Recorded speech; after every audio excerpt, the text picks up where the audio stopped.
Zihninizi yeniden programlamak. Kulağa oldukça modern bir fikir gibi geliyor, değil mi?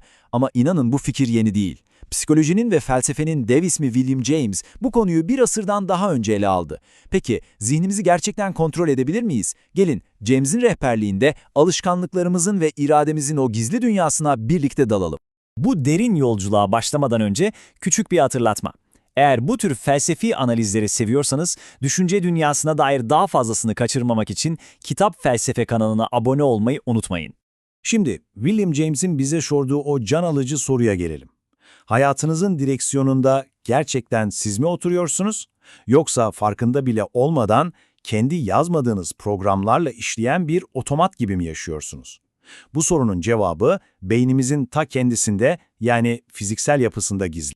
İşte bu noktada James devrimci bir fikirle karşımıza çıkıyor. Ona göre alışkanlık dediğimiz şey öyle havada kalan soyut bir eğilim değil. Hayır, neredeyse bir fizik yasası kadar somut, o kadar gerçek bir şey.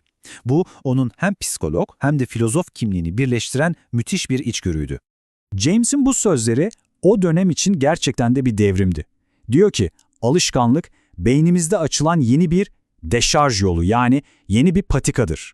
Şöyle düşünün, ormanda her gün aynı yoldan yürüdüğünüzde ne olur? Zamanla orada belirgin bir patika oluşur, değil mi? İşte beynimiz de tam olarak böyle çalışıyor. Her tekrar beynimizdeki o sinirsel yolu biraz daha derinleştiriyor. Peki bu fiziksel değişimin adı ne?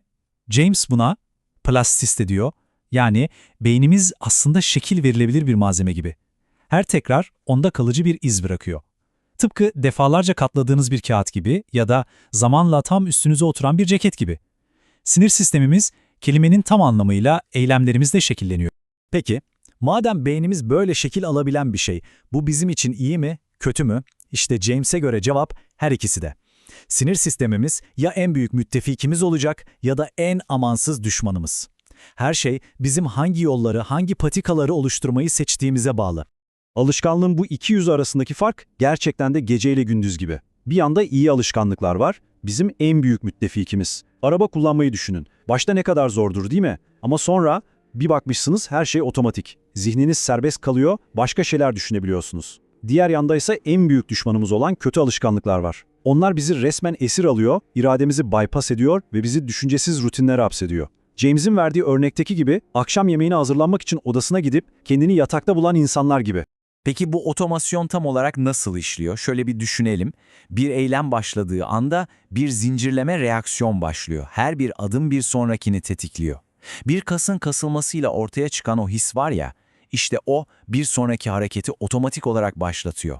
Ve bütün bu akış sizin bilinçli bir çabanız olmadan kendi kendine devam ediyor. Bu sırada ne mi oluyor? Zihninizin o üst katları tabiri caizse tamamen başka işlerle meşgul olabiliyor. Peki, o zaman biz bu otomatizmin kölesi miyiz? Kaderimiz bu mu? James'e göre kesinlikle hayır. Çünkü bizim bu döngüye müdahale edebilecek bir gücümüz var. İrade.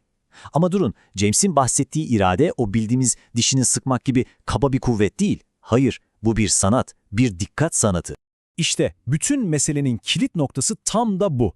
James için irade öyle gizemli, içten gelen bir güç falan değil. İrade dediğimiz şey çok daha basit aslında. Dikkatinizi istediğiniz bir düşünce üzerinde tutabilme becerisi. Yani bir hedefi zihninizin merkezinde yeterince uzun süre tutabilirseniz, eylem zaten doğal olarak onu takip edecektir. Bütün güç dikkatimizi nereye verdiğimizde gizli. Peki tamam, bu dikkat kasını nasıl güçlendireceğiz? İşte burada James bize 4 tane çok pratik, çok net ilke sunuyor. Birincisi, harekete geçin. Yeni bir alışkanlığa mı başlayacaksınız? Olabilecek en güçlü, en kararlı şekilde başlayın. İkincisi, ve bu çok kritik, istisnaya asla izin vermeyin. O yeni sinirsel yol beyninizde tam olarak yerleşene kadar tek bir istisnaya bile yer yok. Unutmayın, o tek bir kaçamak yeni açtığınız patikayı anında bozar. Üçüncüsü, fırsatı değerlendirin.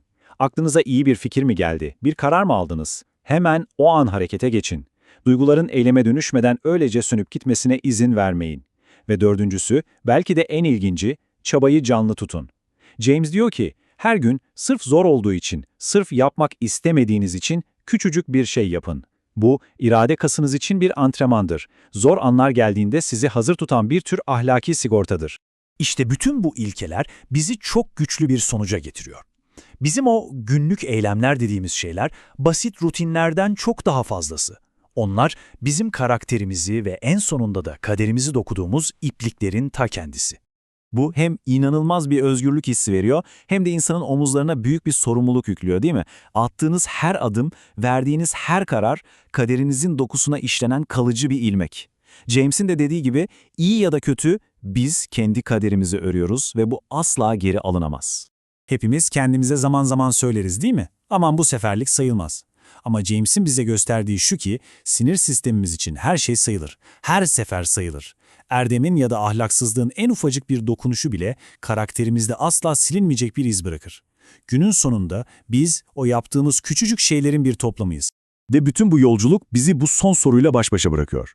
Şu an, tam şu anda yaptığınız eylemler, düşündüğünüz düşünceler, bunlar gelecekteki siz için hangi sinirsel yolu inşa ediyor?